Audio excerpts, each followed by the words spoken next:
Well, listen, if you could remember the prior year, we went to LSU and we kind of got spanked, you know what I mean? So, I can't speak for everyone, at least. Well, as far as what I can recall, I can remember that being a check, a check on the calendar.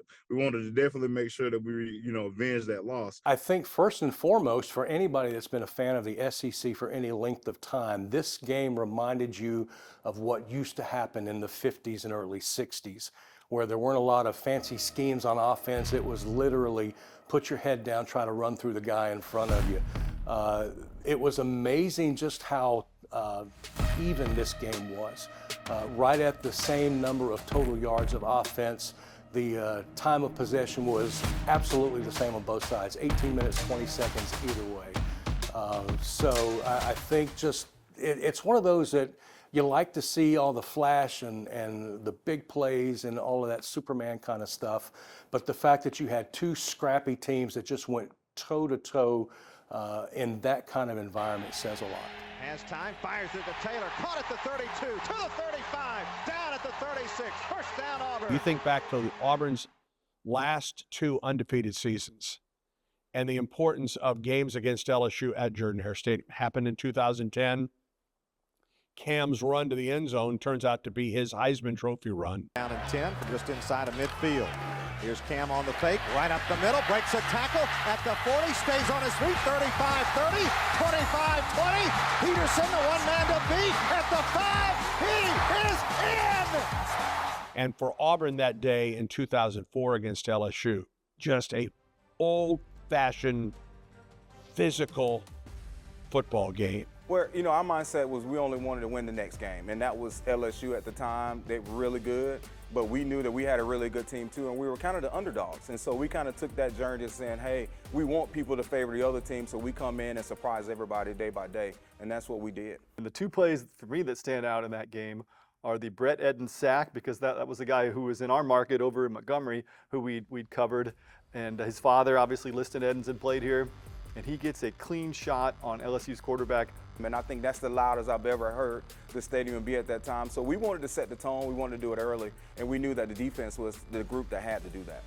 On the plains of Jordan-Hare Stadium, with the sun setting, Jason Campbell finds Courtney Taylor in the back of the end zone. To me, that's the one play that stands out above all others for 2004. At the time we snapped the ball, we called double stick nod pump.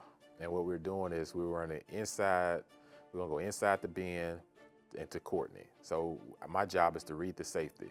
So the play was open because Ben ran such an exceptional pump move on the inside. I was able to pump the safety.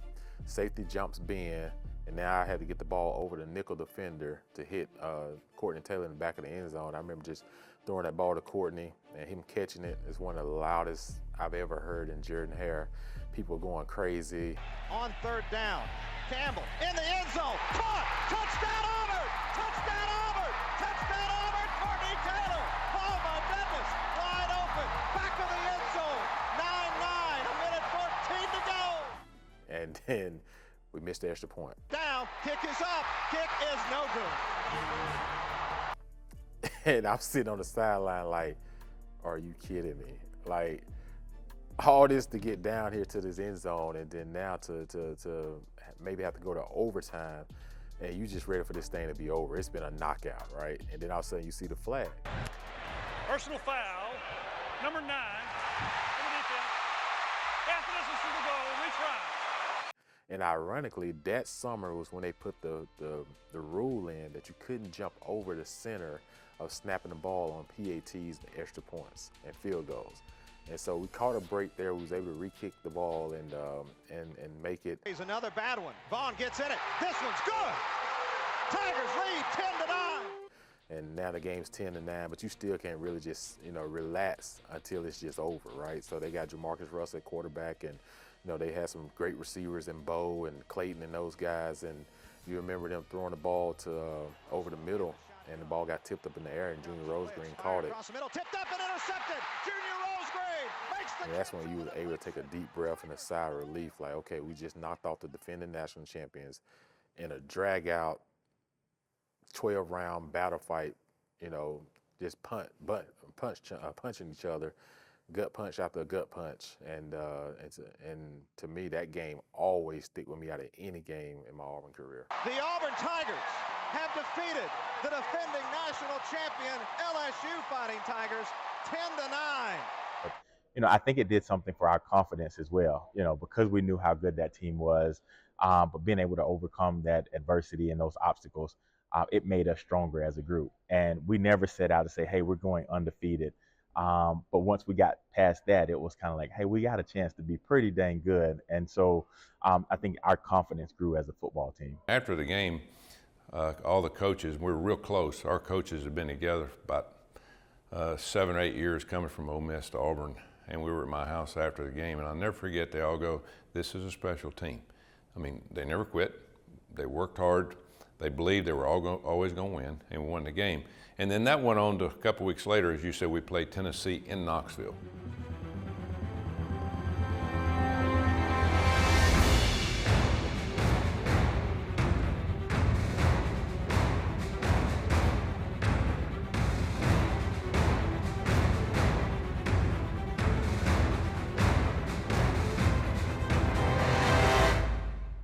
No one picks Auburn to beat Tennessee in Knoxville, over 100,000. And Auburn goes into that game, and I'll never forget, I was in the booth with Rod before the game, and then I went downstairs and watched the game from the field.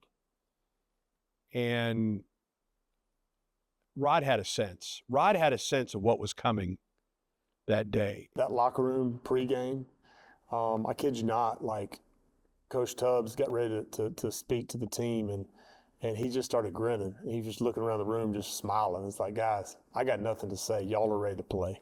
And there was an energy that night, pregame. Coach Tubbs had allowed a few of the guys. Word had gotten around that he was going to allow guys to wear the type of tape and the type of socks that they wanted to wear, which is funny because it sounds so petty. But it's amazing, you give a dog a bone and let that dog be excited. And that night we had a lot of dogs in the locker room that were excited.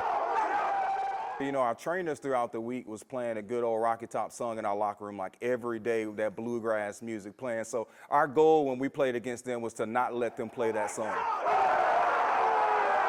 It was as dominating a victory for Auburn, especially in that first half, as you could hope for as an Auburn fan. Ronnie Brown runs over to the defender, knocks his helmet off into the end zone, and that just set the tone. The snap, handoff to Brown up the middle. 5, 4, 3, 2, 1, in the end zone. Touchdown, Ronnie Brown. Touchdown, Tigers. Campbell takes the snap, looks across the middle, caught by Obamato in the end zone. Touchdown, Auburn. Tigers are up 13-3. I got sick and tired of hearing Rocky Top because when they were on a roll, their fans would sing it, and I think one year we broke the record. They played it 40 or 50 times. I never heard it that game. We never gave them the opportunity to get going. Deep downfield, and it's intercepted. Auburn intercepts it at the 31-yard line. Junior Rosegreen. There's no better feeling than making everything go silent and kneeling, right? Everybody loves Neyland Stadium. Everybody loves, it's Rocky Top. Rocky Top was done by halftime in 2004. Williams, he is in. Touchdown, Tigers.